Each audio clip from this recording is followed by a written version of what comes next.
Nagbigay ng babala ang talent manager at showbiz insider na si Ogie Diaz sa businesswoman at social media personality na si Rosmar Tan tungkol kay Jiro Manyo.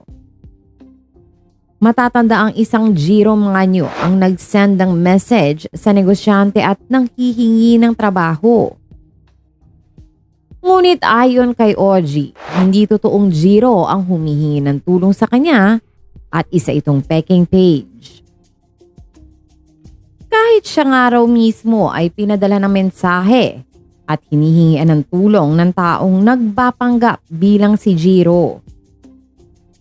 Personal nga raw na tinanong ni Ogie ang tunay na Jiro tungkol sa paghingi ng trabaho kay Rosmar, ngunit dinenay niya ito. Rosmar, fake account po yung kausap niyong Jiro Manyo. Kung sino-sino po ang chinachat niyan, baka mabudol ka.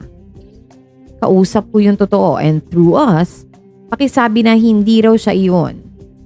Okay ang tumutulong pero wag sana sa pagpapanggap na nangangailangan. Say ni Ogie. Chika pa niya, dinedban niya lang ang mensahe ni Jiro dahil feeling niya ay hindi ito totoong award-winning child actor. Kung saan nandun yung resort, yun ang bigyan mo po ng trabaho para tulong na din sa kanila. By the way, huwag ka nang umasa ng public apology kay fake Jiro. Baka fake din ang paghingi ng sorry. Hirit pa ni Ogie. Matatandang kamakailan lang ay naging usap-usapan si Rosmar at ang kanyang team malakas dahil sa ginawa nito umanong charity event sa Coron, Palawan na nauwi sa alitan nila matapos suguri ng isang staff ng mayor. Matapos nito ay idineklara ang mga ito bilang persona non grata. Tinaasan ng kilay ng netizens ang pagbibigay ng trabaho ni Rosmar Tan kay Jiro Manyo dahil ginagamit lamang umano ng social media personality at brand owner ang pagtulong sa dating child star para matakpan ang kinasasangkutan niyang gulo sa Coron, Palawan kamakailan lamang.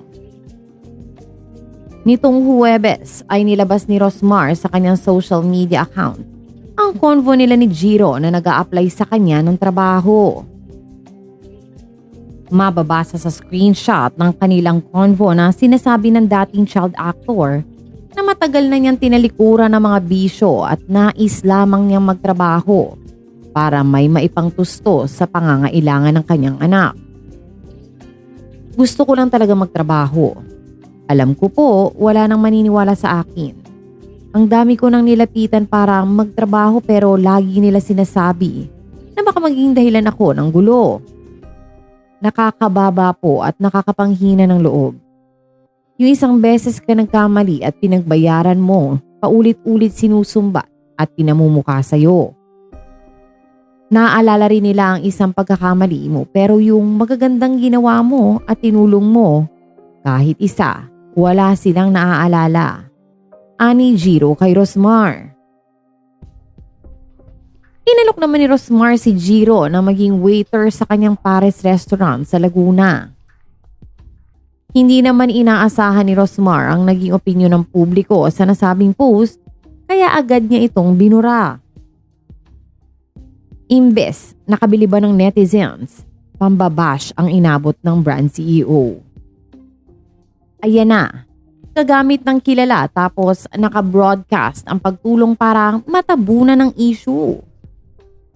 Hindi mo pa nabibigyan ng trabaho, pinupost mo na.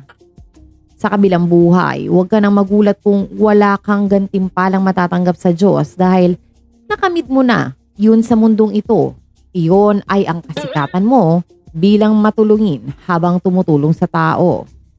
Inipon na ng tao ang lahat ng lakas ng loob at nilabanan ng hiya para makahingi ng tulong tapos ipopost mo pa. Hindi niya kaya lumugar sa estado ng taong tinutulungan niya, pinapakinabangan niya, nakakalungkot. Napaka-KSP. Pasikat talaga tong si Rosmar. Pati ba naman yung convo nila ipopost or ibabahagi mo pa sa publiko? Kaya nga nag-PM yung tao para naman hindi siya sobrang down na down tapos binobroadcast. Di na tinirhan ng konting dignidad. Matatandaan dineklarang persona non grata ng Palawan sina Rosmar Tan at Rendon Labrador. Makaranang umano'y pambubuli nila sa isang kawaninan lokal ng pamahalaan ng Coron. Tila walang epekto ang public apology ni Rendon Labrador at Rosmar Tan matapos nilang sigaw-sigawan ng isang empleyado sa munisipyo ng Coron, Palawan. Tuluyan na kasing pinatawa ng parusang persona non grata sa buong Palawan sina Rosmar at Rendon, pati na ang iba pa nilang kasamahan sa Team Malakas. Ito'y dahil nga sa naganap na insidente sa mismong opisina ng mayor matapos magsagawa ng charity event sina Rendon at Rosmar sa isang lugar sa Coron. Sa isang viral video, makikita ang paninigaw at panduduro ni Rendon sa isang babaeng tauhan ng munisipyo ng Coron na umano'y naninira sa kanila sa Facebook. Matapos maglabas ng video ng Team Malakas sa pamamagitan ng social media, kung saan sama-sama silang humingi ng paumanhin sa nangyaring insidente sa Coron, ay tinuluyan pa rin silang kinastigo ng mga opisyal sa nasabing probinsya. Mapapanood sa video na pinost ng The Palawan Times sa Facebook. Dinetalye ni Alvarez ang mga naging kaganapan ng suguri ng grupo ni Rosmar at Rendon ng empleyado ng munisipyo. Base sa chronological events nung pumunta sila ng Coliseum ng Coron para magbigay sana ng ayuda. On that day, saka po sila humingi ng assistance sa LGU at bilang LGU, sila naman po ay tinugunan. Sila ay inassist doon sa event na biglaan. At the same time, hindi na maiwasan na dumagsa na ang mga tao. Nagkaroon din po ng insidente na nagpost ng isang staff ng mayor's office na si Jo Trinidad on her personal Facebook page ang kanyang damdamin na hindi raw po nabigyan ng kaunting tulong yung mga iba pang pumunta. Kumbaga, nag-voice out siya ng kanyang damdamin sa nangyaring event at nabasa po ng Team Malakas. Doon na nagsimula ang kaguluhan. Sinugod nila rin doon at Rosmar si Jo sa opisina ng mayor at doon nagsisigaw at nagduduro-duro.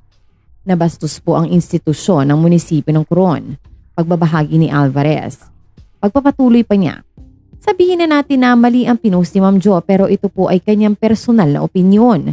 Pinost niya po ito sa kanyang personal Facebook page. Hindi niya po ito pinost as official opinion o stand ng munisipyo ng Coron. Ang reaksyon po ng Team Malakas ay sumobra. Nadamay ang buong munisipyo ng Coron sa aksyon ng iisang tao na hindi naman dapat. Na-generalize po nila ang tao ng Coron ay masasama. Hindi po totoo yan. Kilala ko po ang mga taga-Coron. Lagi po ako nandoon. Lagi ko po nakakasama ang mga tao ng Coron. Hindi po ito fair. Sumang-ayon naman sa saloobin at pahayag ni Alvarez ang ilan pa niyang kapabukal. Kaya naman, ipinasa agad ni Palawan Vice Governor Leoncio Ola ang resolusyong nagdedeklara ng persona non grata kina Rosmar, Rendon at iba pang miyembro ng Team Malakas sa buong probinsya.